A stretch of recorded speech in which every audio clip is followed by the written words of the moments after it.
Hey folks, and welcome back to Olde Carr Guy. Today we're going to fix the number one problem I've been having with Dale the truck and his new EFI.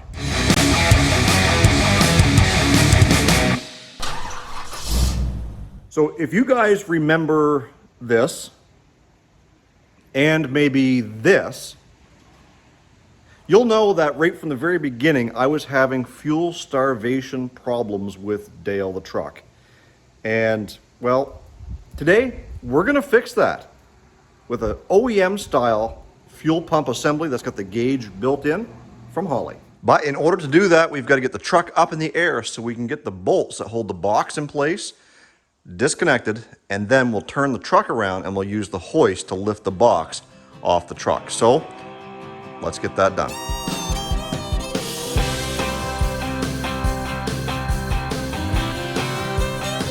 Well, when I woke up, she was looking at me. All was good except for the differential vent. I forgot to take that off, but now here we are.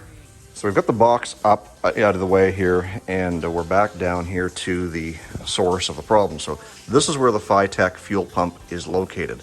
And like I said before, every time the fuel would slosh to the front, when it got low, it would starve the fuel pump. The Holley kit that I have goes in the stock location and stays right in the middle of the tank, so that if the fuel sloshes to the front under braking or to the rear under acceleration, a majority of it should stay right near the middle, and the sock pickup, I'll show it to you here in just a second, kind of reaches down and basically absorbs a lot of fuel just so that that doesn't happen. But looking at the position of this, I still think I'm gonna have to drop the back half of this tank to get that in there properly. So let's get this cleaned up so we don't get any dirt or contamination inside the fuel, and then we'll tackle getting all this stuff disconnected and figure out what our game plan is. So this is the new setup here. There's your fuel gauge right there, and your pump, as well as your hydromat sock, which according to Holley is a patented system that's supposed to hold fuel. And if we kind of come over here and we get that lined up, the pump comes way down here on this end, but the sock covers quite an area on the bottom, keeping the pickup in the middle. But yeah, just looking at that, how we get that one out is going to determine pretty heavily on how awkward it's going to be to get this one in. So we're going to have to probably drop this end of the tank to make that work. So let's get this apart, get things disconnected, and we'll have to see where we go. Well, it looks like I picked a good day to do this on my vacation. It's raining out there. But we did get this one out. It came out absolutely no problem at all. I just kind of tipped it back and took it out. So I'm thinking we're going to try and do the same thing with the new one and see if it fits down in there okay. And if it does, we're going to lock everything up. And then we'll be able to determine what we got to do to get the wiring situated, because we've got our ground and we've got our fuel pump wire. And then somewhere down in there, we've got the gauge that we're going to have to hardwire into this new harness. So let's see if we can get this thing dipped down in there.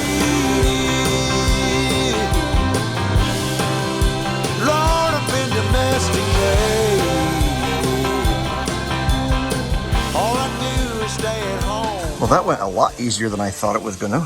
So now what we've got to do is we've got to take this wiring harness that came out of that.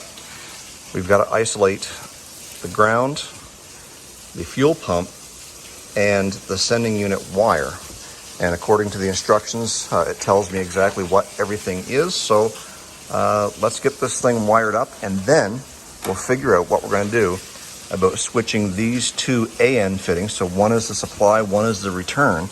And this one here is the supply, and this is the return on this one.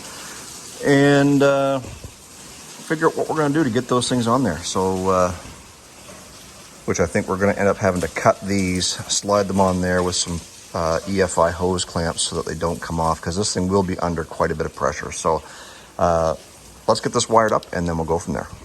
All right, so we made it back, and my goodness, I didn't think that Efi Hose Clamps would be such an ordeal to find. I had to hit up the 4-part stores here in my town, and the fourth one, finally, they had a whole box of them. Nobody else had any.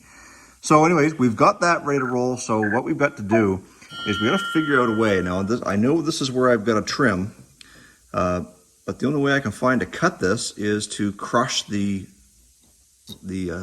inner hose there, and I don't like that. So got to find a right way to cut this, likely a hacksaw, that is going to cut it clean and no sparks, because there is some braided wire in there as well. So I'm thinking hacksaw to give it clean and keep that round so that it will slide over these ends here really good. So let's get that done. Okay, so we've got the supply line on there good and tight with the right fittings, and everything is good.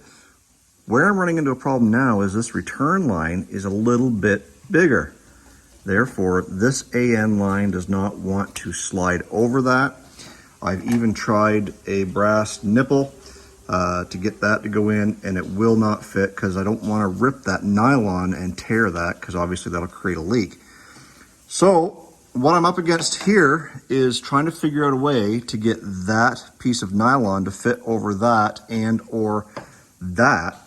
But I don't have any more nipples, and I think this is a maybe 3/8 inside. But because it's so thick, it's got to stretch that out quite a bit. Then I got to figure out what I'm going to do to plug these off. I don't need fuel sloshing in and out of those, so I'm just thinking maybe some, you know, 1/2-inch fuel line or something like that to kind of stretch over that, just clamp those off. I mean, it's not going anywhere. There's no pressure there.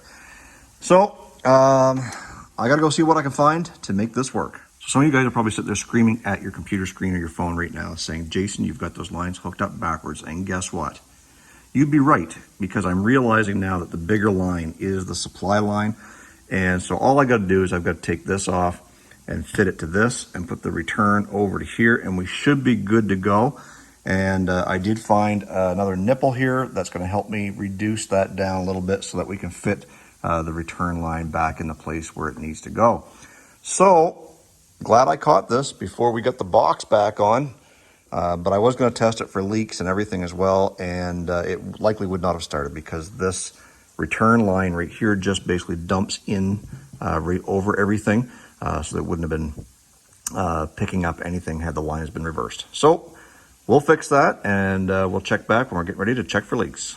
All right, so we've got the line switched around, and we found a nipple that hopefully will work. We're going to check it for leaks here. So let's get the camera set up, and we'll get some power to this thing, prime it up, see what kind of a mess we're going to make. Well, I do see some wetness right there. I can't really tell where it's coming from specifically. Let's see if we can get the phone down in here a little bit closer, maybe.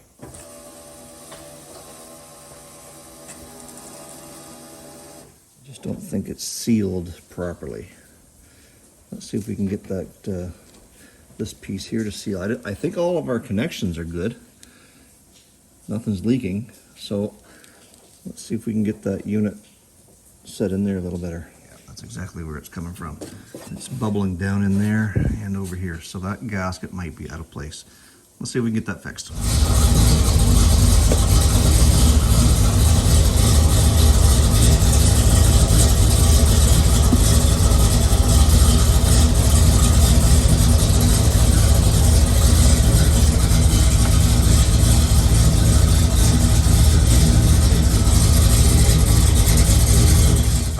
So I wanted to start it up and let it run for a few minutes to see what was going on here. And what we're finding out is that, I don't know if you can see it, but there's some dampness on that supply line, which means we got a small leak in here.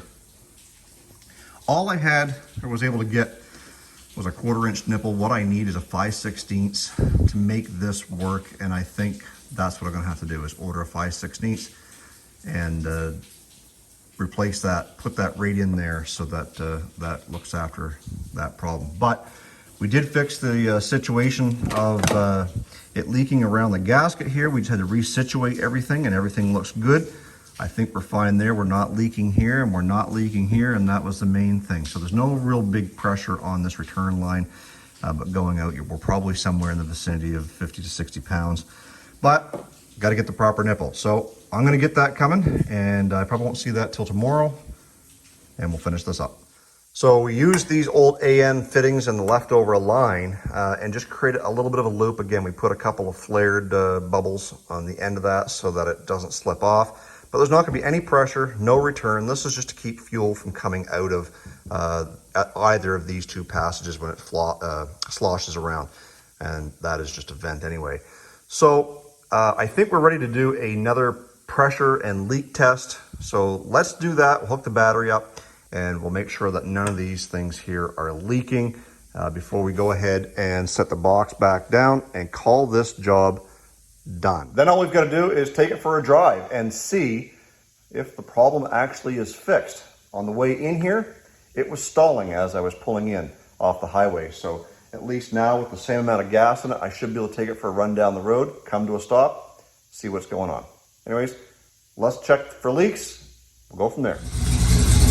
So we ended up moving this hose clamp back a little bit because it was letting some fuel by. We got a good grip on it now, and there's no leaks at all. None on the return, none on the pressure. And we're getting ready to button this thing up. Okay, so we've got the truck backed out here, and we're getting ready to go for a drive. But there's a couple of things I want to point out to you that I didn't notice before. The first thing is that the fuel gauge right now is reading at about 3/8. And before I started this project, it was reading up probably about, well, almost a 3/4. And between there and half a tank is where it would give me the stalling problem. And it was already doing it. So, you know, despite the fact I've run out of gas a couple of times on this vehicle, and guys like Mortsky Repair and Big Easy, those guys have not let me live this down. The gas gauge was really off by about 1/4 of a tank. So even though I was getting down there, I always tried to play it safe and never let the gauge get below half. It's a good thing because when it's 1/4 of a tank out, well, you're that much closer to empty. So the problem was a little bit worse than I thought it was. Anyways, with 3/8 of a tank, we're gonna take this thing for a drive. I've got to run in town to drop off a letter at the post office. We should know almost instantly if this thing is gonna be a problem. Let's go. And also as a side note, we should know whether this thing is going to have the fuel starvation problem upon acceleration as well. So when I pull out of here, I'm gonna give her a little bit of beans just to see what happens when all that fuel sloshes the back.